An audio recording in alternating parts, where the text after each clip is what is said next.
नमस्कार. माझ्या ज्ञात अज्ञात शिक्षक मित्रमैत्रिणींना मी सौ सुप्रिया बगडे, सहाय्यक शिक्षिका, अभिनव ज्ञान मंदिर प्रशाला व कनिष्ठ महाविद्यालय कर्जत यांचे मनपूर्वक अभिवादन. मी आज आपल्यासमोर शालेय शिस्तीचे धडे घेऊया, सद्वर्तनशील विद्यार्थी घडूया हा विषय मांडत आहे. मित्रहो, RTE 2009 कलम 17नुसार विद्यार्थ्यांना शारीरिक शिक्षा किंवा मानसिक छळ करणे दंडनीय अपराध असून असे करणाऱ्यावर व्यक्तिगत कारवाई होऊ शकते.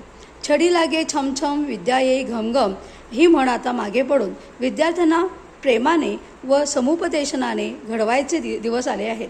तुम्ही म्हणाल, हे कसे बरं शक्य आहे? पण मित्रांनो, आपण सर्वांनी प्रयत्न केले तर हे नक्कीच शक्य होईल. आपल्या सर्वांच्याच शाळेत थोड्याफार प्रमाणात खालील समस्या आढळत असतील तर त्यावर तुम्ही अशा छोट्या छोट्या उपाययोजना करा आणि नक्की बघा, तुम्हाला परिवर्तन दिसून येईल. माझ्या प्रशालेत काही विद्यार्थी सिव्हिल ड्रेसमध्ये येत, अपूर्ण गणवेश असे, मुलांचे मशरूम कट किंवा स्टायलिश केस असत, मुलींच्या 2 वेळा नसत, दररोज उशिरा येणारे विद्यार्थ्यांची संख्या अति असे आणि मग कारणं देत बस उशिरा आली, उठायला उशीर झाला वगैरे. मुली लिपस्टिक, लिप बाम, आयलायनर इत्यादी लावून येत. मुलांकडे मोबाईल, चॉकलेट्स, कुरकुरे इत्यादी सापडे.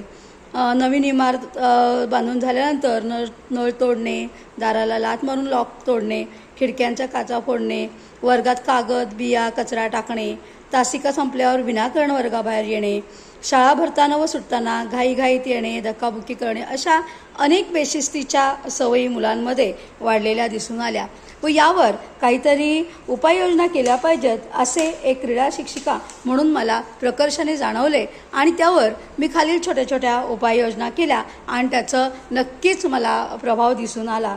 सर्व विद्यार्थ्यांना प्रथम एकत्र करून शिस्तीचे महत्त्व पटवून दिले आणि उशिरा येणाऱ्या मुलांना शारीरिक शिक्षा न करता काही छोटे छोटे उपक्रम दिले. उदाहरणार्थ बॉडी पार्ट्स लिहिणे, फुले फळे यांची नावं लिहिणे, गणिती सूत्रे उदाहरणे सोडवणे, असे 5 मिनिटाचे उपक्रम दिले.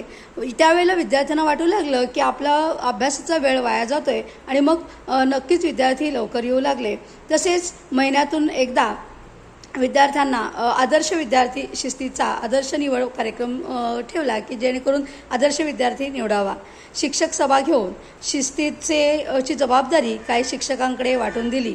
वर्ग शिक्षक, क्रीडा शिक्षक यांनी विद्यार्थ्यांचे निरीक्षण करावे असं त्यांना सांगितलं गेलं आणि त्याप्रमाणे कारवाईला सुरुवात झाली.